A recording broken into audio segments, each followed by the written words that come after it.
In my previous videos, I've mentioned how I used to work for Harley Davidson as an advanced technician, and one job stands out the most from all of them, and it's left a bad taste in my mouth. When I worked on the Harley Davidson Sportster S. I am very biased when I say I do not like the bike. Some people absolutely love it, but the amount of hassle we went through and how easily this motor gets problems, I just do not like it. When this bike rolled into our shop or got trailered in, I was the only one who had any amount of experience with the RevMax motor, being that I was the only one in our shop who had gone to the Harley Davidson University to take classes on it. It was still a very new bike at that point, and the other people just hadn't had the time to go to that class yet. So when it arrived, it automatically went to my lift for Diag. The only information I had was the customer was at a gas station, he revved his bike, and all of a sudden was this really loud metallic sound that sounded very harsh, and he turned it off, he trailered it home, and from there trailered it to the shop. That was the only information we had. Being that I was only 2 years into being a technician, I hadn't received my advanced certification yet. I was very intimidated when they gave me this job to do. But at the same time, I was really excited that they had trusted me to be able to do the Diag on it. I had never taken apart a motor all the way by myself at this point, so my very first motor teardown doing all by myself was going to be with a brand new motor that nobody in the shop had experience with. So this was a little bit intimidating for me. One positive thing about working on newer bikes than older bikes is the amount of information we have for a resource.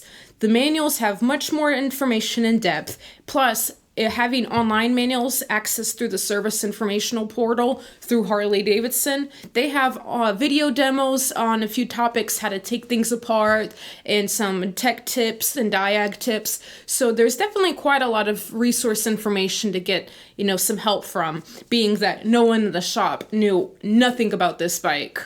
Luckily, the issue got found really quick with this bike when it first arrived on the lift. By taking the inspection covers off where the cam phasers are, it was quick and easy to see that the chain tensioner, it had broken, and when it had broken, it had shot and hit the chain, causing metal to go throughout the motor. One thing that sucks about this bike, that little $20 part going bad made the whole motor crash and get metal pieces through all the little oil ports and holes, and with it being a new bike, Harley Davidson just wanted to replace it right away. So I thought, this will be easy. I'm just going to take this motor off and we're going to send it back to Harley's. Harley's going to send us a wholly assembled motor back, and we're just going to install it, and it's going to be a quick and easy game. No disassembly, no nothing. So I thought I had hit it easy. And I will tell you, one thing that absolutely shocked me, when you're taking apart a motor, or when you're taking a motor off of a Sportster S, that whole rear back end comes off. It just swings apart. So it's like two frames that is holding the motor, to say the least. The motor's not sitting inside the frame. It is a part of the frame. The front frame connects to the front of the motor, and the rear frame connects to the rear side of the motor. So when you're taking that motor out, that rear end is all the way swung out. But I will say, when you're taking apart a twin cam or an M8 or even an Evo, whatever it might be, you're pretty much just taking a few things off and then taking the motor out of the bike. You literally have to disassemble the whole entire bike except for the front end to get the motor off of the Sportster S. All the harnesses have to get out of the way. That whole back end, everything regarding the back end has to come undone, just for it can swing out, and then you can lower the motor and then take the motor off. So it definitely, and all of our opinions in the shop seemed it was a little bit more of an extra work to have to do just to get the motor off out of the bike. I'm placing the pictures that I took when I was working along with this bike.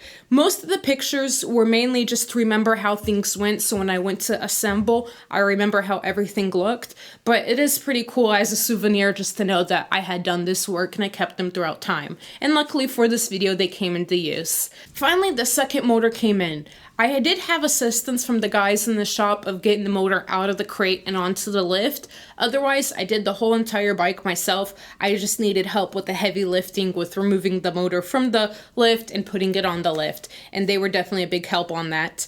However, we just expected that we're going to place this motor onto the bike, button everything up, start it up, test ride it, and we are going to be living in chocolate, to say the least.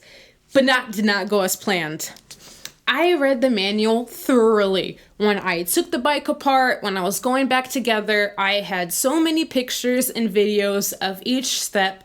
I wanted to make sure that I would not miss anything, whether when going apart or taking it back together, that just, I didn't want to make a mistake my first time working with this motor, especially being that I was the only one in the shop who was doing it for the first time. I really wanted to make a good impression, and I thought this was my chance.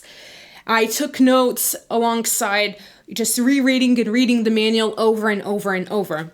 So when I put it back together, I made sure all the connectors were together, verified fluid levels. I was so scared to start the bike. I remember I was just sitting on my lift and I had a tech come over and he gave me a little pep talk and he was like, all right, let's start her up. So we hooked it up to digital tech and he was there kind of more for moral support. And when we started it, it kind of sounded a bit odd, and we're looking at all the data items and I noticed it had extremely low oil pressure. Okay, no problem. So I went to go do oil pressure test manually, not through digital tech, just to verify. So I hooked up the oil pressure gauge to it, and I noticed it was a very, very low number. I don't remember off the back, but it was extremely low. So it seemed like a defeat because I didn't touch the motor at all. The motor came in as a whole. All I did was install it back on the bike and verify oil levels. So it couldn't have been something that I had done wrong inside the motor. We called the Harley Davidson tech support. They told us to tear down the motor. So there I go, taking the bike all apart down again, took the motor off the bike, put it on a lift to tear it down all the way. We tore it down. We're inspecting all the cavities. They gave us a few things to check for. We checked everything, over the phone that they told us. We checked for that. Everything seemed to look all right. So eventually they sent an inspector down from Harley Davidson to do a full down to the flywheel tear down. He finally arrived one day. Me and him were looking at the bike, inspecting everything, inspecting all the oil holes and cavities again, and we could not find nothing wrong with it. So the end result was, put it back together, send it back to Harley, and we'll send you a third motor. So I assembled that motor all the way back. They sent us a new one finally. Putting in the third motor, everything worked perfectly right from the get-go. Went on an extended test ride. Customer was very happy to get their bike after a few months of many delays. However, it just left a really bad taste in all our mouths on how easy this motor can go wrong and how the brand new motor from the factory that they sent us had oil pressure problems and no one could find out what was wrong with it, even an inspector from the Harley Davidson factory. So that was very interesting to say the least. Aside from that experience with that bike, the Rev Max motors between the Pan America, Sportster S, and even the new Harley Davidson Touring CVOs of the 2023 models and 2024, even though that's not a Rev Max motor, the electronic systems on them are so sensitive that it's almost a nuisance in my opinion. I would never get any of the current new models with such a sensitive electronic system. They get codes really easily. If the battery voltage drops below 12.1 volts, it will not start. It just not even any of the screens will come on or anything. And I just think that's a little too sensitive in my taste. Granted, some electronics on a bike is cool, but I prefer something simpler where you just turn it on and ride, I don't need no infotainment system of touch screens. I don't need all this. And, some people like the convenience of it. I get it. But I do believe these new bikes have way too many electronics on it, and that drainage it gets from the battery and how quick they die and just how they will not at all turn on when it drops below 12.1 volts. It's pretty funny in my opinion. I'll be honest, I did enjoy the extended test ride on the Sportster S though. After I got that third motor in and everything was riding smoothly, I went on about a 40-minute test ride, and I'll say I had a lot of fun on it.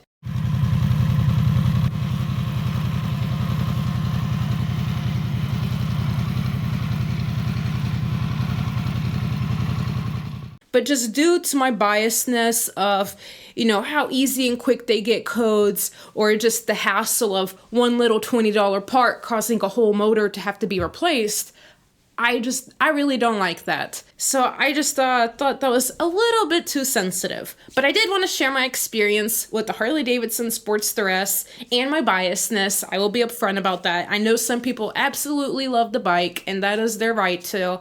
I hope you like this video. Feel free to share your thoughts and comments below, and I hope you have a great day.